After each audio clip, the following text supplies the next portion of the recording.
Đây là góc cảnh báo của những kẻ lười, tuyệt đối không nên bắt chước và làm theo, vì sẽ bị nghiệp lười quật hết cả cuộc đời này. Quý vị phải thật sự chú ý, không nên bỏ bún vào tủ lạnh rồi đổ dầu vào chảo, và đặc biệt không cho bột nêm vào, không cho thêm miếng tiêu, cũng càng không cho nước tương vào, rồi ép cho nó nóng giòn lên chở mà. Đó, thấy chưa, vậy là nguy hiểm lắm nha. Đã vậy nha, còn khoét một cái lỗ, đập một cái trứng vào, xong đậy nắp lại cho trứng ốp la luôn. Trời ơi, đặc biệt cảnh báo nha, nhắc nhở không nên làm món bún chiên theo kiểu vậy, tại vì nó sẽ ngon. Nếu mà bạn ăn một miếng tương ớt nữa thì thôi quên đường luôn. Đây là góc đồ ăn lười của bụng mỡ nha. Thử làm gà nướng với nồi chiên không dầu, cho nước sốt của bà Năm hàng xóm, 1 muỗng canh bột nêm, 1 ít mật ong để tủ lạnh bị gión cột, 2 muỗng cà phê tiêu, hành, tỏi và ớt bằm nhuyễn.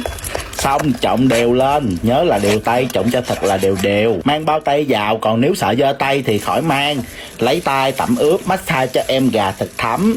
Lộn ngược lại cũng trộn thật đều tay để cho nó thấm đẫm gia vị tàu với thịt. Bỏ vào nồi chiên không dầu, nếu nồi bự bỏ hết, còn nồi ít thì bỏ từ từ. Chỉnh nhiệt độ 220 độ, nướng trong vòng 15 phút rồi chở mặt. Nhớ là canh chở mặt nha, không khét khỏi ăn được luôn đó. Nướng thêm 10 phút nữa. Bây giờ gà đã vàng rồi, nhìn hết hòm chưa? Cái nồi chiên không dầu, không bỏ miếng dầu thì bây giờ dầu quá chì. Bây giờ thì ăn thôi.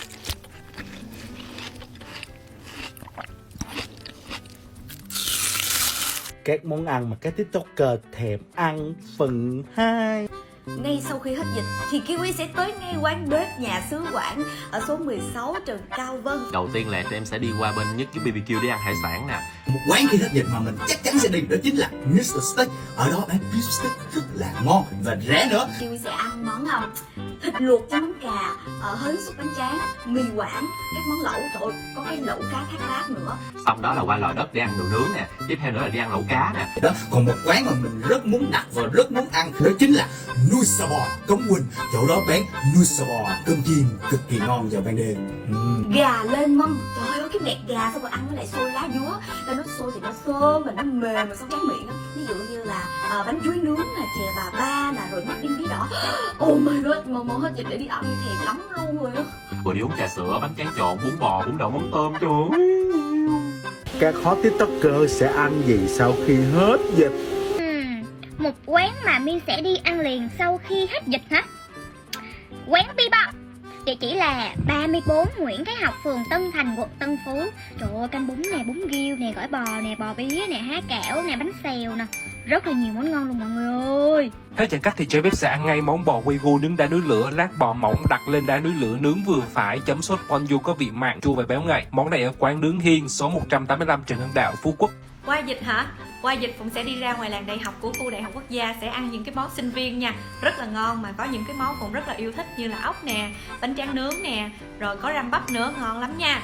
Bây giờ mà hết dịch đó là bụng mỡ hứa luôn, sẽ bay ngay, sẽ đi ngay ra Vũng Tàu, đi resort Marina liền. Nhận phòng là các bạn sẽ cảm thấy choáng ngợp ngay, với một cái phòng 1 giường dành cho 2 người, toilet thì sạch đẹp, có cái kiến siêu bự luôn đó, các bạn thấy không, siêu sang chảnh luôn. Còn kéo cái rèm ra, trời ơi, một cái view nhìn thẳng ra biển, với sân vườn được chăm chút rất là tỉ mỉ đúng không? Đó bạn thấy không, đây là trên lầu này có cái ghế ngồi mở, bảo đảm với các bạn là các bạn đi cái resort này á là giơ máy lên chụp hình ở đâu cũng đẹp hết trơn luôn á, nó xuất sắc. Nào nó có hồ bơi vô cực nè, rồi nó có cái khu nhà cổ điển nè, thì chụp ở đâu cũng đẹp, bảo đảm người xấu như bụng mỡ chụp cũng đẹp luôn. Buổi tối á, thì em nó càng lung linh thêm nha, thích tắm biển á, thì có biển, thích tắm hồ bơi thì có hồ bơi, thích đi dạo dọc bãi biển cũng được, thiệt nhớ cái cảm giác đó vô cùng. Mà đặc biệt cái phòng ốc cũng rẻ, một đêm á bụng mỡ ở hình như có 900 mấy là khuyến mãi không á mọi người. Rồi bụng mỡ thèm cảm giác lấy xe máy đèo nhau đi bãi biển Vũng Tàu nè, rồi ăn cá cam nướng nè, rồi ăn tôm nướng nè, rồi ăn cua ghẹ trời.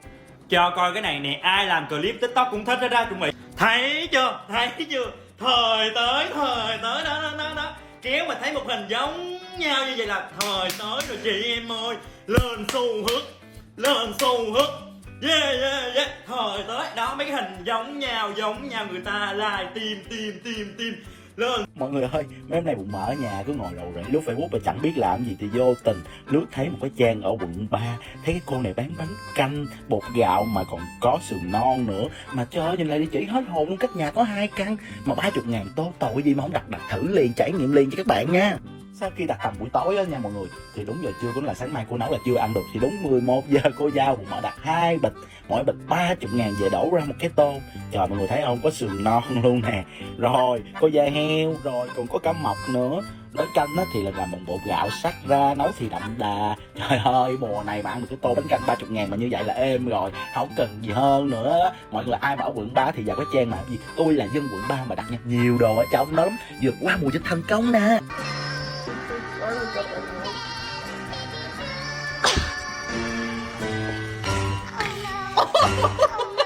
Trời ơi, cái gì mà ghê vậy? Hay là mình phải thử mới được. Cái này là chị kiểu như là thông mũi hoàn toàn luôn á. Lấy thử nha, lấy 2 cái nha. Rồi sau khi bỏ 5 phút.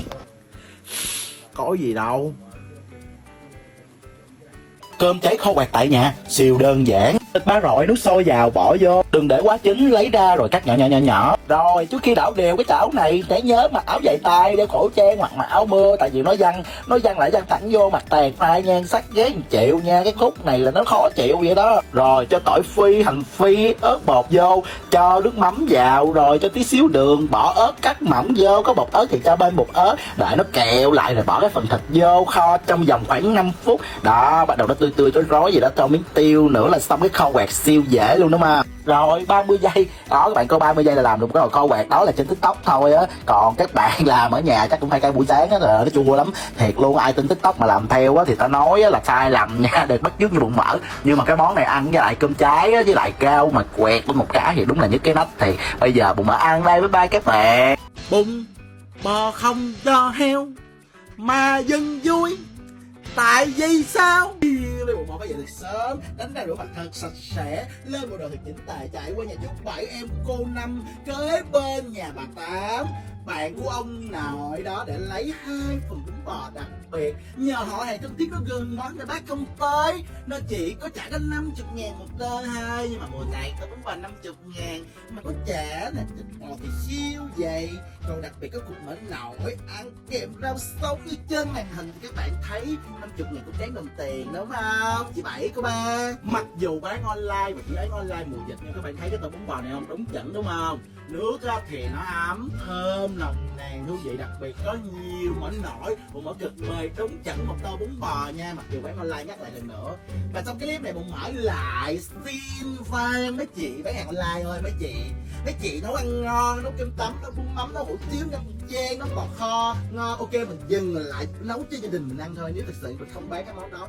Chứ đừng có bán rồi em ăn chụp hình đẹp lỏng lẫy chỉnh lá quá trời xuất sắc, nhưng em mua về trời ơi tao nói nó dở, có mì hao nữa mấy má ơi. Em lại em fan em xin, nhà mình có chuyện tao bán bún bò thì mình nấu mình bán ok, em chấp nhận được. Đừng có gì tình hình căng thẳng mà mình đỡ lúc nào mình bán mà bán cùng mắt nữa. Shipper mùa này á mọi người, thiệt luôn, em ship từ quận 3 qua Phú Nhuận Stát bên ông hẻm mà nãy lần nào quốc em 40.000, ok vậy thì bún bò thì em mua thôi, nhưng mà em không thể chấp nhận được trả tiền ship cao mà nó giờ. Nhưng mà nhắc lại chỗ này ngon nha, chỗ này uy tín ngon nha.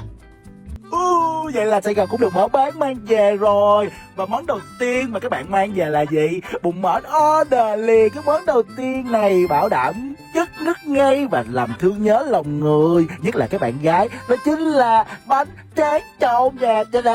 Mà có ai như em không, một lần order sương một phần như vậy là 40.000 mà em chơi 4 phần luôn đó mọi người. Ở đây thì bánh tráng trộn được ăn kèm với 1 cái hột gà, 2 cái trứng cút, thêm một tí xíu khô gà. Còn đây là hũ ốc thần thánh mà bụng mỡ mua sẵn, mỗi lần ăn cái gì dứt vô. Trời ơi, cái điểm chỗ này là quen thuộc lắm nha. Điểm bánh tráng này là nước tiếng ở quận 3 đó. Mọi người suy nghĩ xem bánh tráng trộn ở quận 3 ở đâu ngon nè, nếu biết thì hãy comment ngay bên dưới xem có đúng có phải là chỗ bụng mỡ mua ham. Trời ơi, đặc biệt là chỗ này có bán kèm thêm chà đà nữa nha, quá chung chứa. Mọi người ơi nhớ follow cho bụng mỡ, và muốn bụng mỡ review món gì order về thì comment ngay bên dưới nha. Bò mà mình không chiên, mình không đem nướng, cũng không mang sao là mình gọi bò kho. Một thằng mập ham ăn nặng hơn 100 kg, cứ nhai suốt ngày là bụng mỡ tôi đây. Đây là món ăn mà nó lừa dối các bạn từ khi nó ra đời luôn. Có ai thấy nó kho không? Mà tại sao gọi là bò kho? Nó rõ ràng là hầm mà, là nấu nước lèo, là hầm với xương, rồi tẩm ướp gia vị trước khi nấu. Mà ngỡ lòng nào đâu có kho, kho là phải kẹo kẹo như là cá kho chứ. Có kho đâu mà gọi là bò kho, đúng là lừa dối. Mà sở dĩ nó lừa dối được các bạn tại vì nó quá ngon. Trời ơi, cái món này á, các bạn có thể ăn với bánh mì nè, rồi hủ tiếu nè, rồi mì trứng nè, và đặc biệt là ăn với mì gói cũng ngon. Mà đặc biệt cái món này là phải nóng nha, mà hâm mà càng nút sệt là tới nái Phật các lái luôn. Một tô hủ tiếu Nam Giang khô thật là nhiều topping, đi kèm với tô hủ tiếu nước với rau trộn thật là kỹ càng, và tất nhiên không thể thiếu kèm với một tô xí quách siêu to khổng lồ. Đó là một cái combo mà Bụng Mỡ order được trong mùa này. Ta nói nhớ lại cái combo này là gọi là combo huyền thoại cua gái của trai Sài Gòn. Nhớ lại ngày trước giới giang hồ ăn chơi các tiếng cua gái độc nhất Sài Gòn tương truyền rằng đi chơi khuya mà mấy miner thèm mà đói bụng mà nhất là cái giờ khuya thì vẫn đi ăn một tô hủ tiếu hành hạt là thế nào các nàng sẽ đổ ngay liền cho. Tại sao thứ nhất về lịch sử lâu đời thì em nó cũng hơi bị lâu đời và nức tiếng ở cái chốn Sài Gòn đắt đỏ này. Thứ hai nó mang một dốc dáng bình dân, ngồi ngay lề đường mát mẻ mà giá thành thì cũng ok. Thật sự các bạn đã trải nghiệm tô hủ tiếu này chưa? Mà nhìn cái full topping này là biết ở đâu liền. Các bạn biết thì hãy comment ngay bên dưới cho Bụng Mỡ biết có cùng tư tưởng không, mà có ngon với các bạn đã từng ăn không. Và nhớ cho Bụng Mỡ một follow nha. Một em gà nướng được gói với bạn thật là cẩn thận với hương vị siêu cay của miền địa Trung Hải. Một anh shipper thật là tận tâm tận tình, mặc dù chưa nắng vẫn đội nắng ship đúng giờ cho khách. Và đây là câu chuyện gà nướng anh shipper và Bụng Mỡ may mắn sau vài tháng Grabfood rời xa các bạn thì nay đã trở lại. Mở liền lên app quen thuộc của chúng ta, đặt ngay món gà nướng mùa này anh Grabfood anh chơi lớn lắm, tặng ngay cái code anh Bụng Mỡ giảm 60.000 cho các bạn new user. Còn rất nhiều khuyến mãi khác đang chờ đón các bạn đó nha. Mùa này các bạn ở nhà có tập tành nấu nướng không? Bụng Mỡ cũng nghiên cứu nấu nướng các loại các kiểu con đà điểu luôn, rồi nướng gà nè, ướp 1001 cách trên YouTube luôn, nhưng mà vẫn không ướp ra được cái vị địa Trung Hải này nè. Trời, nó cay nồng, nó tan vào cổ họng. Lớp da của bé gà thì nó giòn, còn sốt thịt thì nó mềm mại. Đã vậy cái nước sốt Thần Thánh chan tới đâu là nước ngay tới đó. Nước chấm của quán thì siêu đặc biệt luôn, tới 3-4 loại nước chấm mà mỗi loại nước chấm là cảm nhận từng hương vị khác nhau. Nào là muối ớt xanh, nào là muối tiêu chanh. Các bạn không tin Bụng Mỡ nói thì cứ lên Grabfood đặt thử xem ăn có ngon không. Nhớ là gà nướng nha. Nếu mà ngon thì cho Bụng Mỡ một cái tim và một follow và để lại một cái comment nha.